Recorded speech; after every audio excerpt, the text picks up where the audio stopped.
व्यक्ति हमसे पूछा, वो व्यक्ति था मुसलमान धर्म के था। उसने पूछा कि हमारे अल्लाह एक ही है, आपके देवता इतना क्यों है, आपके भगवान इतना क्यों है? बड़ा कंफ्यूजन हूं मैं।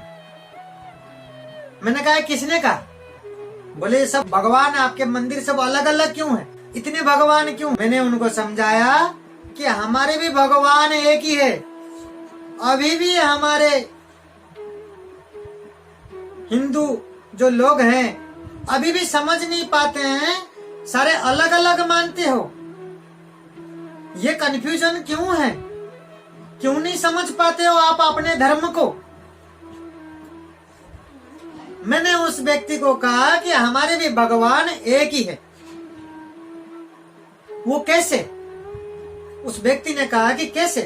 मैंने उस व्यक्ति को कहा कि समझ लीजिए, एक एग्जाम्पल लिए, किसी स्त्री, किसी माताओं को देखने वाले अक्सर 4 होते हैं। वो कैसे? पिता जब देखता है अपने बेटी को तो पिता बेटी की नजर में देखते हैं, और पति उसी स्त्री को पत्नी के रूप में देखते हैं। भाई उसी स्त्री को अपना बहन के रूप में देखता है। बेटा उसी स्त्री को माँ के रूप में देखता है। अलग अलग रूप में देखते हैं, लेकिन वो जो स्त्री है वो एक ही है। वो जो स्त्री है वो एक ही है, लेकिन 4 अलग अलग रूप में अलग अलग सोच के हिसाब से देखा जाता है। देखा जाता है कि नहीं देखा जाता? देखा जाता है।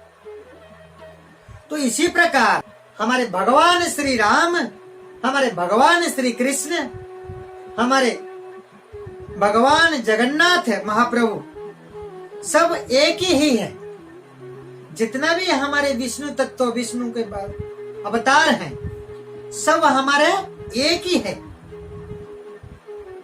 ये एक ही को ही हम अलग अलग रूप में, अलग अलग भाव, अलग अलग हमारे प्रेम, हमारे अलग अलग हमारे रिश्तों के हिसाब से हम मानते हैं। तो हमारे भगवान एक ही है, सबके भगवान हमारे एक ही है, सबके मालिक हमारे एक ही है। वो है परमात्मा है। हम परमात्मा के बच्चे हैं, हम आत्मा है। ये हमारे को सभी को मन में क्लियर हो जाना चाहिए सभी को। तो इसी प्रकार मैं और एक उदाहरण दे करके मैं आपको क्लियर करता हूँ। पानी से ही बर्फ बनता है। बाप है, बाप क्या होता है? बाप भी वो पानी होता है। सुबह के समय में जो ओस गिरता है, वो ओस क्या है? वो भी पानी है। तो ये चीज क्या है? एक ही है, और नाम क्या है? अलग अलग रूप है, अलग अलग नाम, अलग अलग रूप है, चीज एक ही है। इसी प्रकार हमारे भगवान तो भगवान एक ही है। आज की तारीख में कोई बोलते हैं, ये जो आजकल कुछ ऐसे भीड़ में से कुछ अलग साधु संत हो जाते हैं, तो अपने आप को भगवान समझ बैठते हैं, भगवान कहते हैं। तो वो बहुत गलत है, वो बहुत गलत है। इस तरीके से बोलना, इस तरीके से कहना पागलपन है, धिक्कार है उनके जीवन जो अपने आप को भगवान बोलते हैं। भगवान सिर्फ एक ही है, यह आपको समझना है कि भगवान सिर्फ हमारे एक ही है। परमात्मा हमारी सिंधु है और जीवात्मा जो हम है वो बिंदु है। कहते हैं कहाँ राजा भोज, कहाँ गंगू तेली। इसी तरीके से अपने आप को भगवान कहने में भगवान नहीं होते। हर किसी को भगवान बोलने से वो कोई भगवान नहीं हो जाता। भगवान हमारे एक ही है, तो हर किसी को हमको हमारे को भगवान मानने की जरूरत नहीं है। कोई कहता है इधर सुन करके उधर निकाल लो, हमेशा भगवान हमारी एक ही प्रूफ है। आप गीता पढ़ लो, भागवत पढ़ लीजिए, सब में लिखा हुआ है हमारे शास्त्रों में। तो इधर उधर भटकने की कहां जरूरत है? आप भटकते रहते हो। मेन हेड कौन है उनको पकड़ो, आप इधर उधर भटको मत। एक पेड़ है, पेड़ के ऊपर से हम पानी छिड़काएंगे, पत्तों पे पानी देंगे, तो वो पेड़ क्या हरा भरा होकर के रहेगा? कहां कहां होगा? पेड़ के जड़ में पानी देने से ही होगा। तो हमें हमेशा जड़ कौन है, जड़ को पकड़ना चाहिए। जड़ क्या है हमारे जीवन में? जड़ हमारे भगवान है। भगवान कौन है? भगवान श्री कृष्ण है। गीता में भगवान खुद ने कहा है, भगवान श्री कृष्ण जो है हमारे भगवान वही है, वही परमात्मा है। वो हमारे भगवान है, वो हमारे परमात्मा है। तो जब हम उनको मानते हैं, बाकी सारे देवी देवताएं क्या है? उनके क्या है? शाखाएं हैं। ये सब शाखा प्रशाखा, ये दाल है, पत्ते हैं। तो हम जब जड़ में पानी देते हैं, जब पेड़ हरा भरा होता है, तो उसी प्रकार जब हम भगवान को हम मान लेते हैं, भगवान को अपना बना लेते हैं, भगवान के बन जाते हैं, तो सारी देव देवताएं इसी तरीका से हमारे ऊपर खुश रहेंगे। आप हर किसी के पास इधर उधर भागने की जरूरत नहीं है, हर किसी को पूजा करने की जरूरत नहीं है।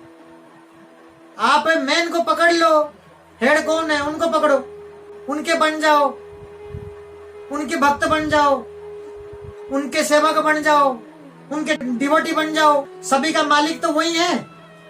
देवताओं का, सबका, सारे देवताओं का हेड कौन है? हमारे भगवान विष्णु, हमारे भगवान नारायण, हमारे भगवान श्री कृष्ण। नाम आप कुछ भी ले लो।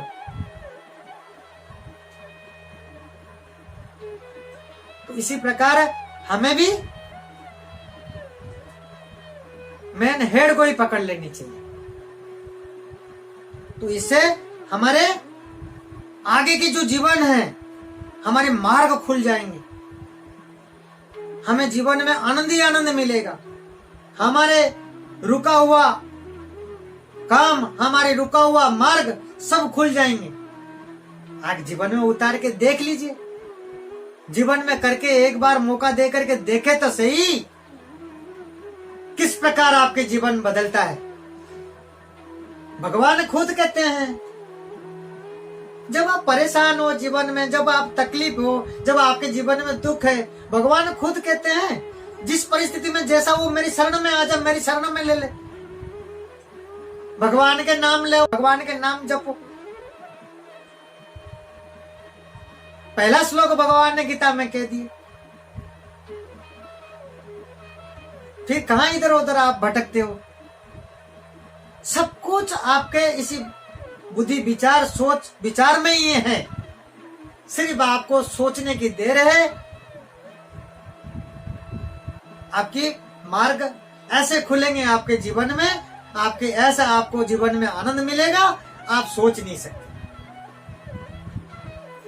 फिर तो आप आगे देखना, भगवान को तो आप, उस परमात्मा को तो आप ऐसा मानेंगे, ऐसा आप उनके भक्ति मानेंगे, आपको तो दुनिया में फिर उसके बाद आपको तो ऐसा महसूस ऐसा होगा कि आपको कुछ चाहिए ही नहीं है। जब आपको सब कुछ मिल जाता है तो फिर आपको कुछ दरकार ही नहीं होता।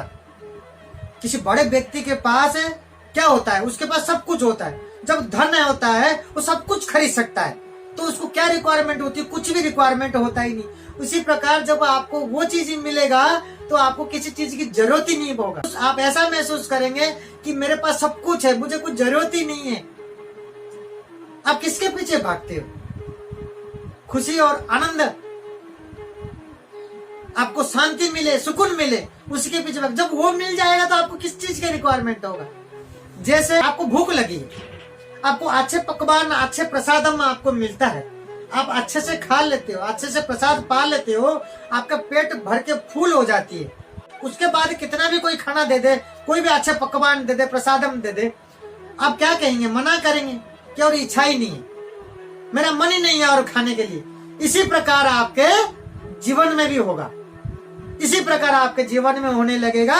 फिर आप देखेंगे आप तो दौड़ते हुए भगवान की चरण ढूंढेंगे कि है परमात्मा परम पिता, बस मैं सिर्फ आपके चरणों में ही रहूं, बस यही कृपा कर दो बस।